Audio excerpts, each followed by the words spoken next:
Hi, I'm Claudia, and my husband tried to rip my kids away from me. For months, he called me unstable, painted me as a monster in front of a judge, while I sat there silent until the day my 8-year-old stood up in court and told everyone what he saw. That moment didn't just change the case, it changed everything. Do you want to know what he revealed? This hook hits all your points. Starts with, Hi, I'm Claudia, to establish POV and empathy. Loads emotional betrayal and injustice. Hints at the shocking twist, child revealing truth, but doesn't reveal it. Ends with a cliffhanger question that pushes the viewer to keep watching. Would you like me to create 3 alternative hook versions, all different emotional tones, sad, furious, cold, so you can pick the strongest? The house was still, like it always was before the kids woke up. I stood in the kitchen, sipping burnt coffee, my scrubs wrinkled from yesterday's shift I hadn't had time to wash. Leo's cereal bowl sat on the counter from last night, half full, soggy, untouched. I didn't have the heart to throw it away yet. Somehow it felt like it meant something. Harper's little pink sneakers were scattered by the door. The way she always kicked them off like the house was her sanctuary. Most mornings started like this. Me, a tired nurse, 2 shifts deep, wondering if I'd made it through another day without breaking. The kids were my rhythm, Leo with his quiet eyes and Harper's unfiltered laughter. They didn't need much, just a mother who showed up. And I did. Always. David, though, he was the one who came home smelling of cologne I didn't recognize, acting like being home was a chore. I used to believe we were building something. Now, it felt like I was the only one holding the hammer. Still, I told myself to push through. As Stephen Hawking once said, sometimes the quietest people have the loudest minds. I had a lot on mine. The signs were never loud, just off. David stopped asking how my shifts went. He laughed at his phone more than he laughed at Harper's jokes, and he took calls outside, low voice, always watching the clock. He used to be proud of me, proud of us. Now he couldn't even look me in the eye when I asked about his day. Leo noticed too. That boy saw everything. He'd sit on the stairs, just listening. His eyes held too much for an 8-year-old. One night, I caught him staring at the family photo on the mantel. The one David insisted we frame 3 years ago. He hadn't so much as dusted it in months. I miss when he smiled at you, Leo whispered. So did I. I'm not the confrontational type.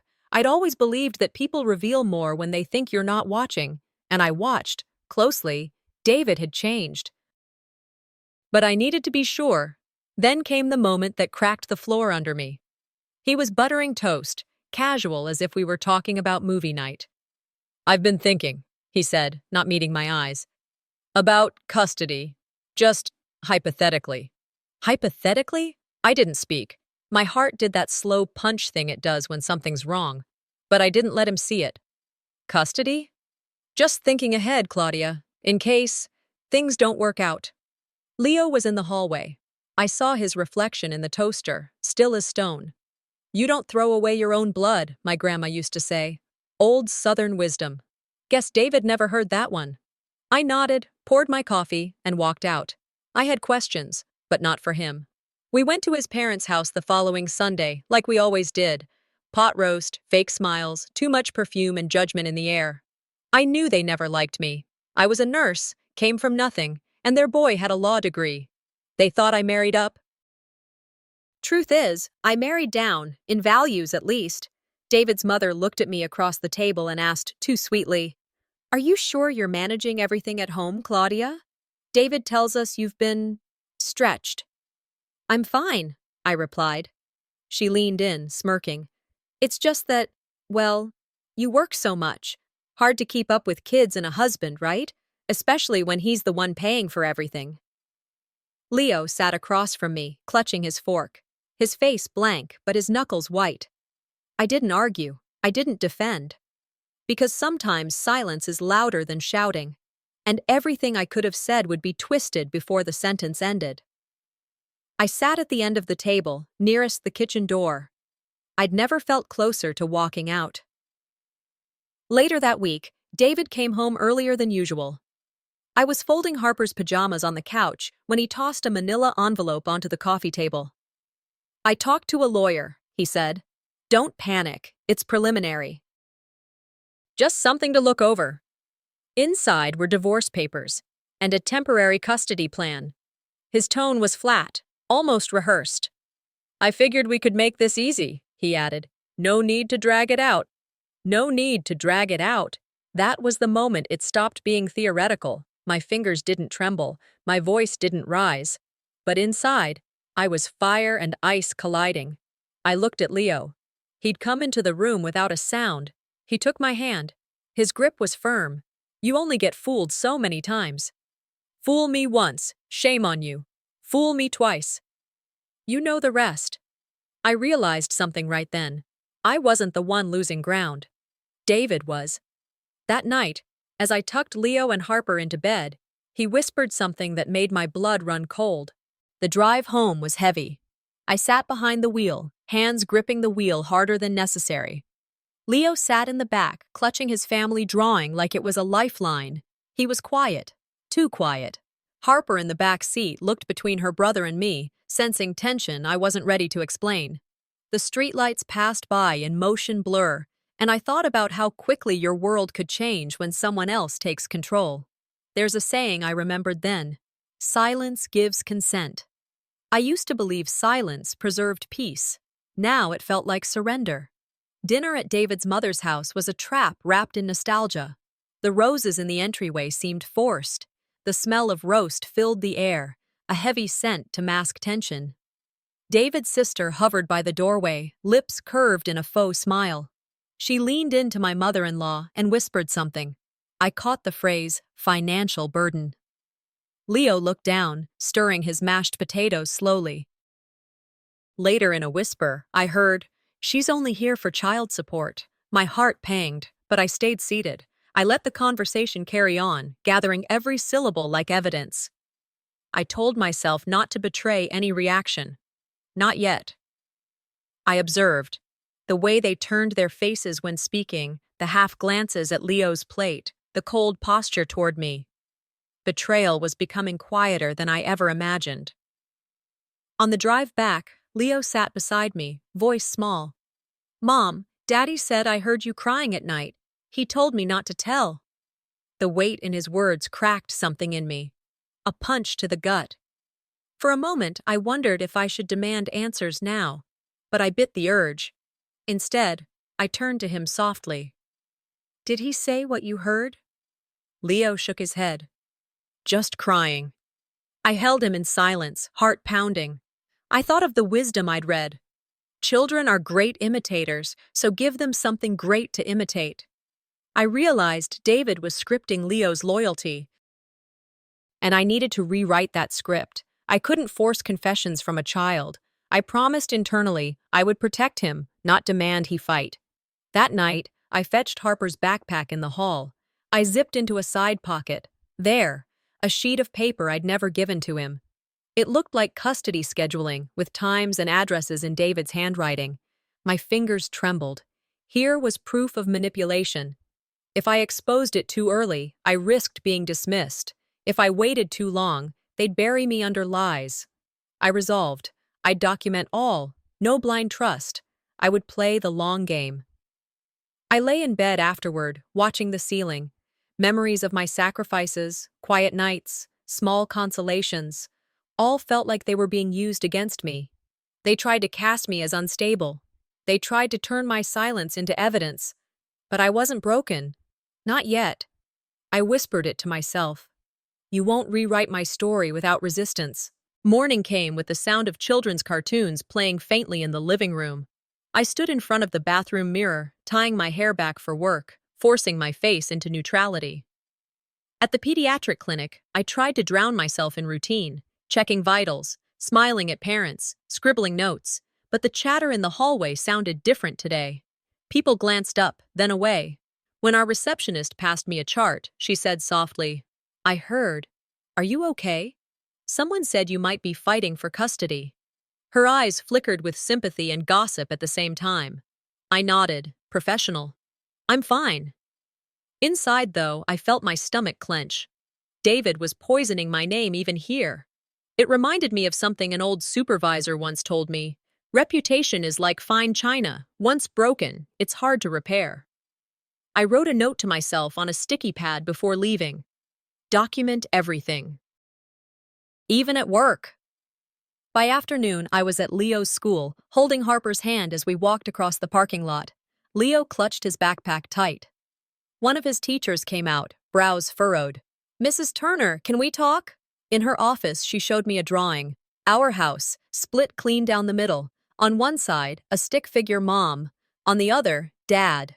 Between them, a jagged red line. Leo sat across from me, eyes downcast. "Leo says this is your home. Is there something we should know?" the teacher asked gently. I swallowed. "We're working through something. It's complicated." Leo's eyes flicked up for a second. I saw guilt, confusion, and something like fear. David wasn't just turning him into a pawn, he was turning him into a silent witness. Guilt rose in me like bile, but I tamped it down. "Thank you for your concern," I told the teacher.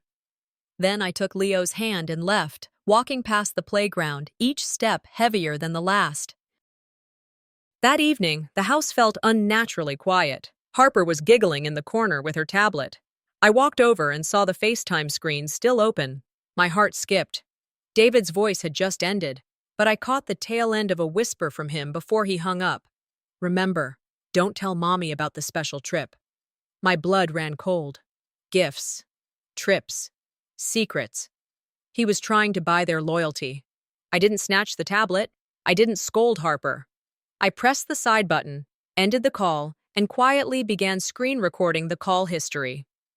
One more piece of evidence.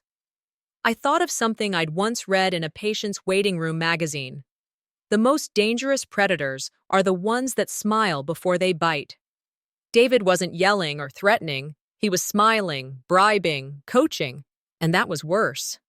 When the kids were in bed, I sat at the kitchen table with my laptop open, screenshots from the tablet, the drawing from the school, notes from work. I began a quiet archive, a counterattack built from paper and pixels. I called Elena, an old friend from college who now worked as a divorce attorney. "I just needed to hear your voice," I said. I didn't tell her everything yet, but the seed was planted. The more you let someone speak, the more they reveal who they are. That's what I'd heard from a mentor years ago. I would let David keep talking. I would let him reveal himself. The next evening, I sat beside Leo on his bed. "Did Daddy say anything about me today?" I asked softly. He hesitated, fingers curling in his blanket. He said, "You get angry a lot, and that's not safe." It felt like someone had taken a blade to my chest. But I didn't cry. I didn't defend myself. I wrapped my arms around him instead.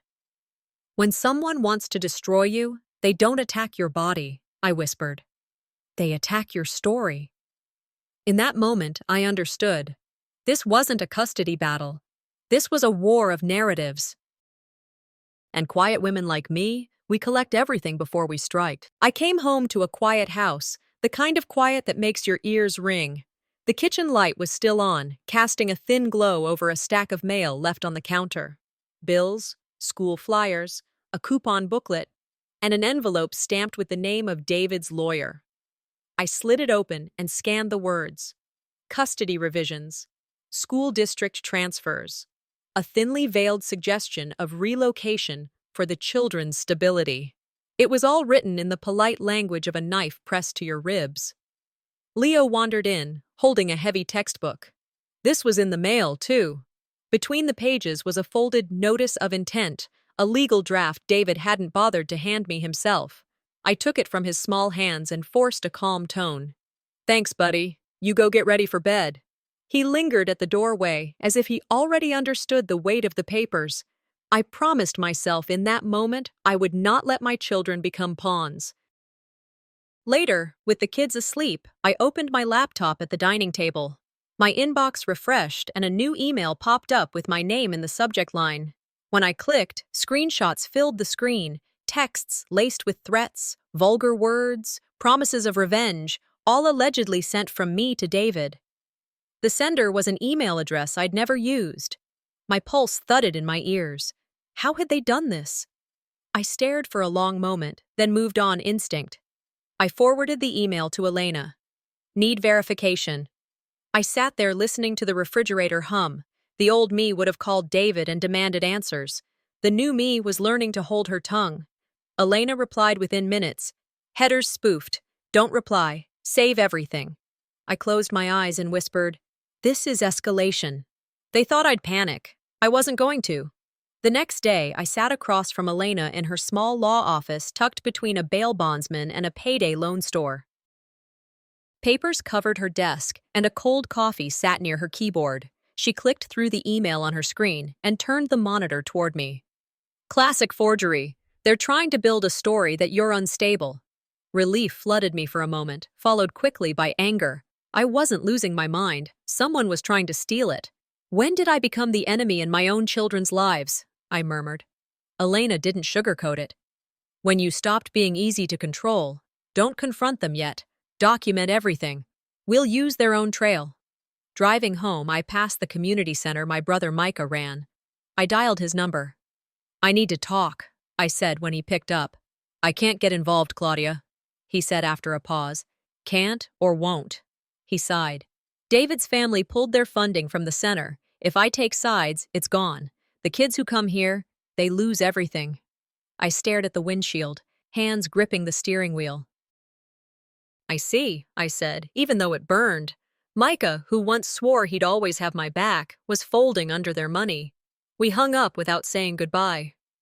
That night, I sat at the dining table again, the house dark except for the glow of my phone. I photographed every envelope, every page, every message. I created folders by date. I taught Leo how to save messages for a project at school. I wasn't going to confront anymore. I was going to prepare. I set my phone down, screen recording as the inbox refreshed. The cursor blinked. Another email appeared, sent from my own address. Subject line, "Stop or you'll regret it." I hadn't typed a word. I started the list not for revenge, but for clarity. Sitting at the dining table with sunlight cutting across the floor, I drew 4 neat columns on a legal pad. Lies, gaslighting, money manipulation, emotional isolation. Under each heading, I wrote one short, sharp example: the forged email, the anonymous wellness call, the missing tuition check, the night David told Leo, "Don't tell Mommy, it's our secret." It felt like inventory, not confession. On my laptop, I duplicated it in an encrypted file. For the first time in weeks, my fingers didn't shake. People always tell you, be the bigger person. I whispered to myself, be the prepared one.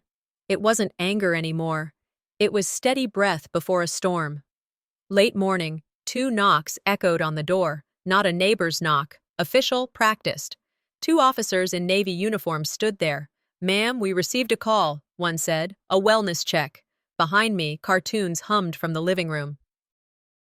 "Of course," I replied, opening the door wider. They asked for ID, peeked into the kitchen, glanced at the children.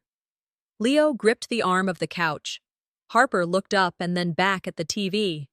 The taller officer's expression shifted. He knew. "We're sorry," he said softly.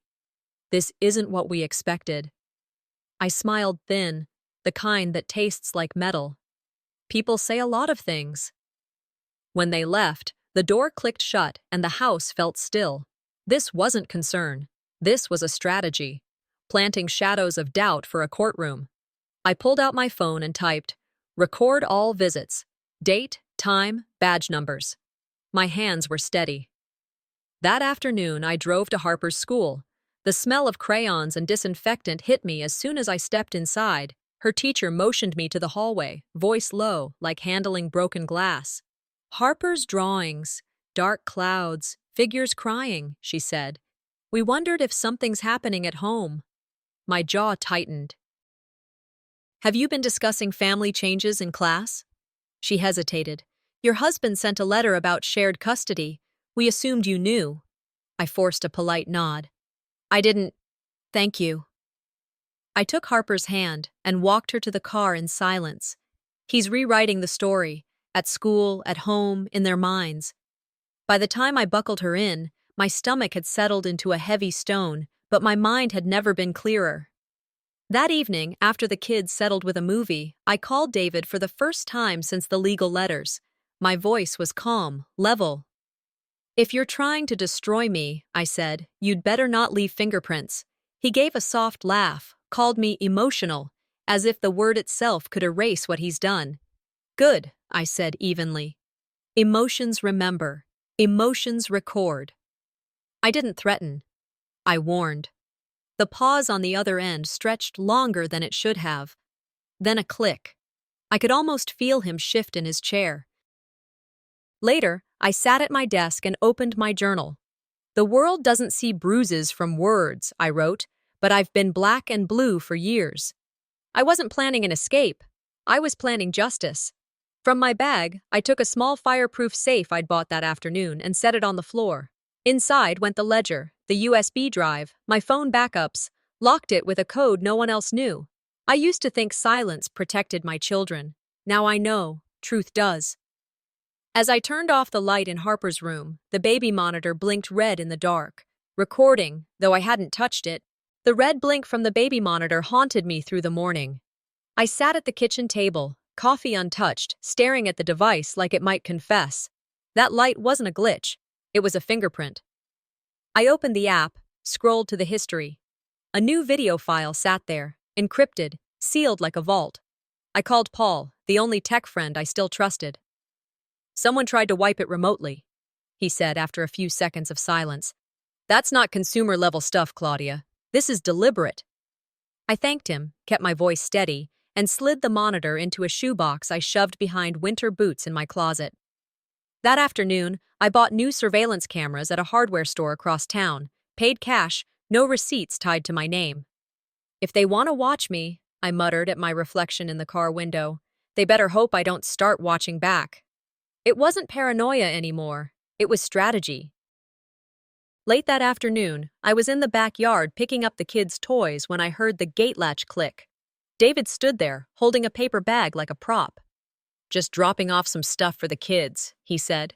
The kids weren't home. I straightened, broom in hand. "You shouldn't be here," I said. He smirked, stepping closer, a slow, calculated invasion of space. "Relax, Claudia. You're wound tight these days." Another step.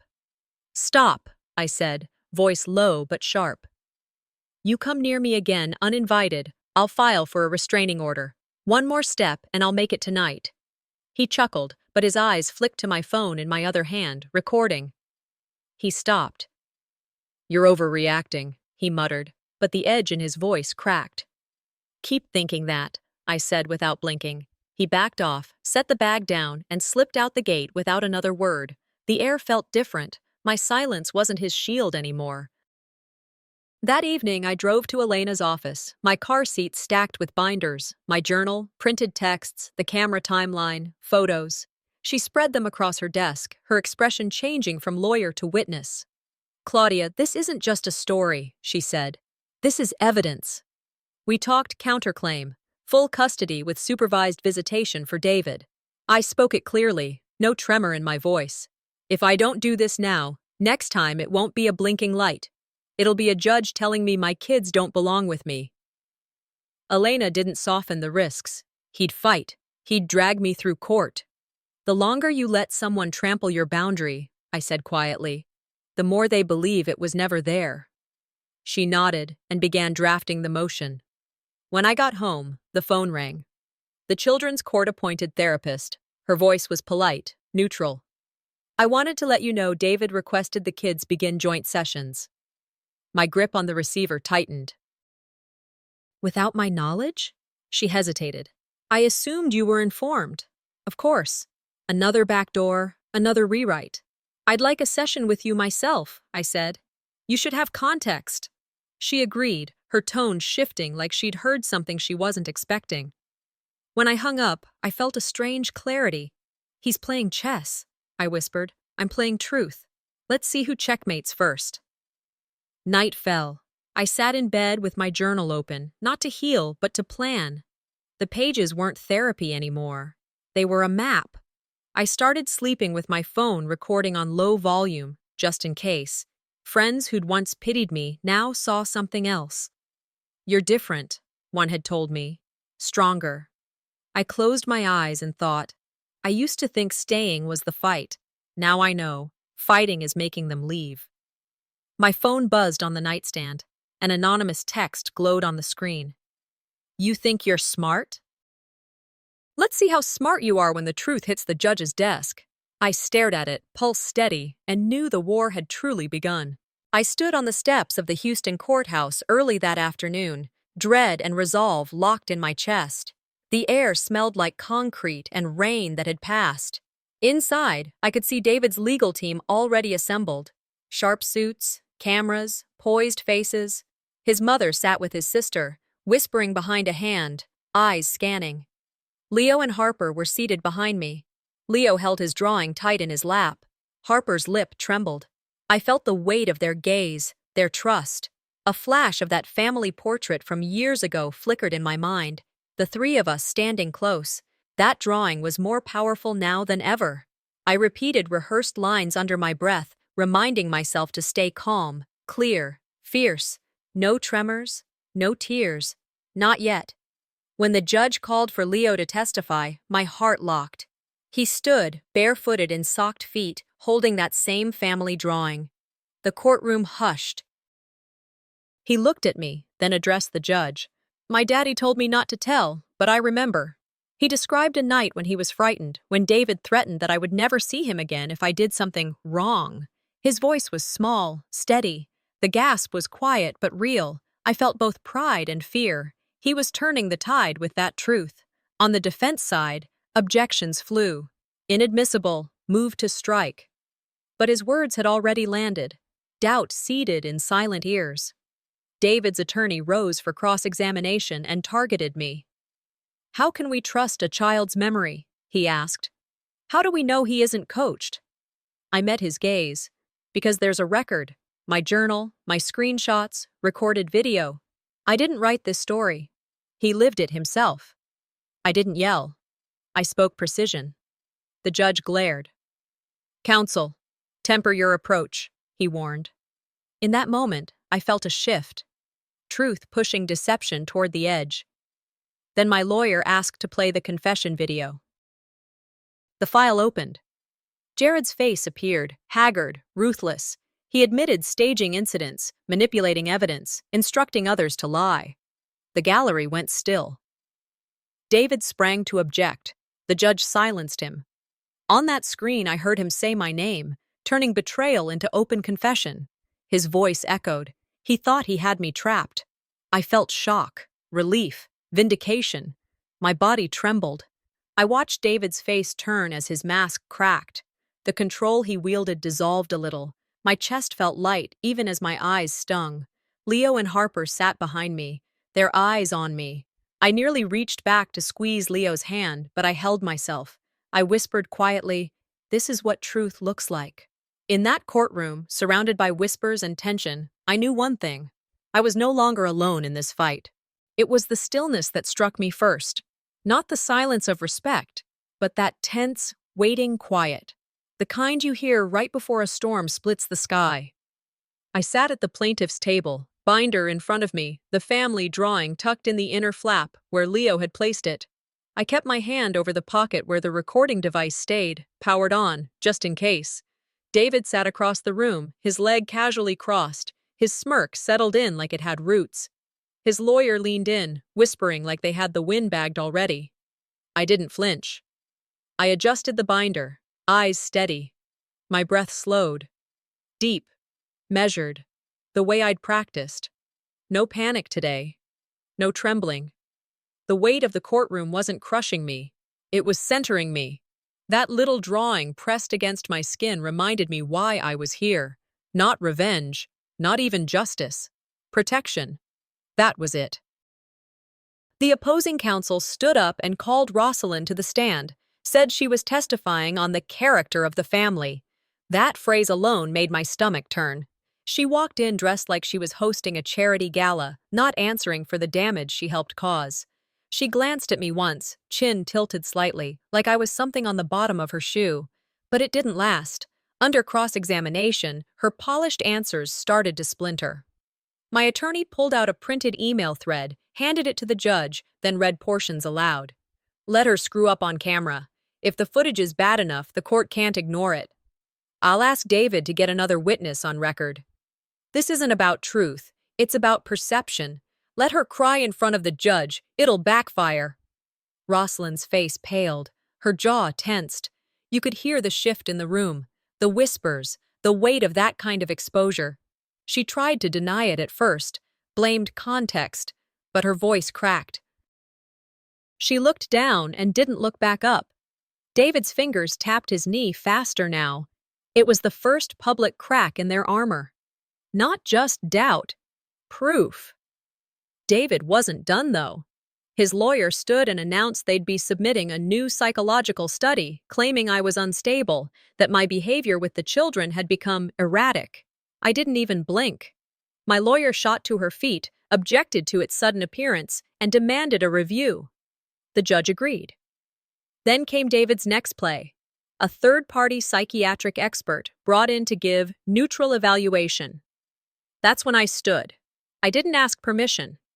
I faced the judge and said calmly, I've already submitted myself to evaluation, thoroughly and voluntarily. If he wants to play games, I'll submit my results side by side. Let's see which one holds up. My voice didn't shake. I didn't yell. I made it plain. Integrity over chaos. You could see David shift again, lean forward, trying to regain control. But the moment was mine. Then, I surprised even myself. I stood again, and this time I said it loud enough that no one had to strain to hear. I'm not here to humiliate anyone. I'm here to protect my children. I paused, let the words land. I'm not asking for full removal. I'm asking for supervised visitation.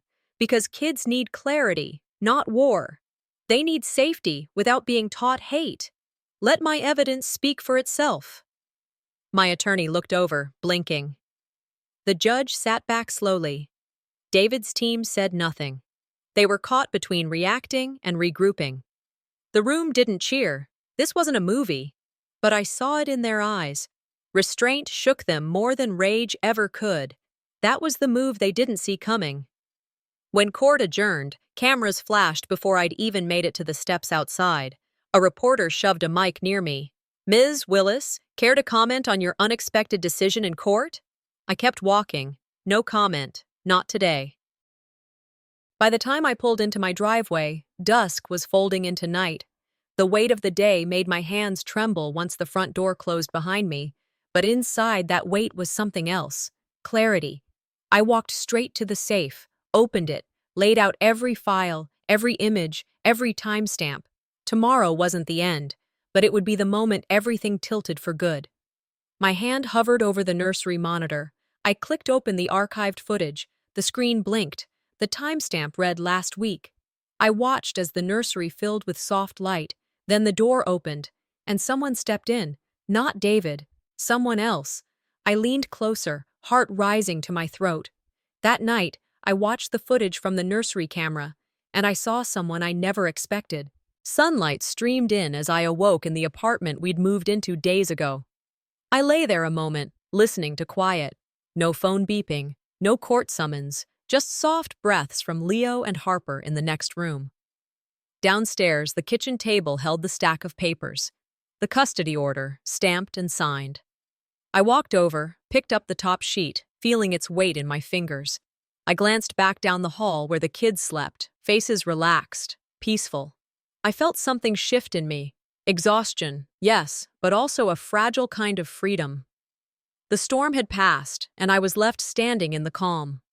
The judge's final ruling played over in my mind. Supervised visitation for David, mandatory therapy, full documentation required, and in his own words, acknowledgement of undue influence and manipulation attempts. It wasn't a dramatic speech, just firm, direct truth. When he pronounced his verdict, my heart felt both heavy and light, as if stone and balloon collided inside me. David's face froze. Surprise, anger, muted rage all there at once. Then came the gavel strike. Final. Leo squeezed my hand under the table, barely audible. "We did it, kiddo," I whispered. It felt like the first time I could breathe without holding back. After court, I wandered around the courthouse block, letting my feet carry me where they would. The air was cool, and people in suits flowed past me. Lawyers, aides, journalists. I passed benches I'd sat on when waiting for rulings, places where I sat in prayer or fear. I thought of those who stood behind me quietly, friends dropping off meals, neighbors asking how the kids were, constellations of support I hadn't noticed in the blur of fight. At a corner coffee cart, I paused, watching cars and buses slip by. I thought, maybe I'll tell this story someday. Maybe not for fame, but so someone else in a courtroom thinks twice before silence. Pain left its scars, yes, but those scars taught something stronger. Sometimes surviving isn't about going back, I murmured. It's about stepping forward differently. Later that evening, an envelope was pressed under the door. No name, the script familiar. I opened it to find a letter from Rosalind. 3 pages. Acknowledgements. Guilt. Threats. David made to silence her. She admitted her role openly. I folded it slowly, reading and rereading. What struck me wasn't vengeance, it was release. I didn't burn it, didn't confront her. I tucked it into a drawer. Done. That evening, I didn't feel triumphant. I felt something quieter. Resolution. With the kids, I built new habits. Hot chocolate, bedtime stories, whispered jokes. I placed the family drawing back on the fridge, the same one Leo held through every hearing. It looked like a flag planted over reclaimed ground. We talked about taking a drive to the coast, just the 3 of us, leaving courtrooms behind. I may never erase what we went through, I told them, soft, but we're not defined by it anymore. As I tucked them in, Leo looked up. Mom, do monsters ever really go away? He asked. I brushed his hair back and met his eyes. They don't, kiddo, but we learn how to keep them out.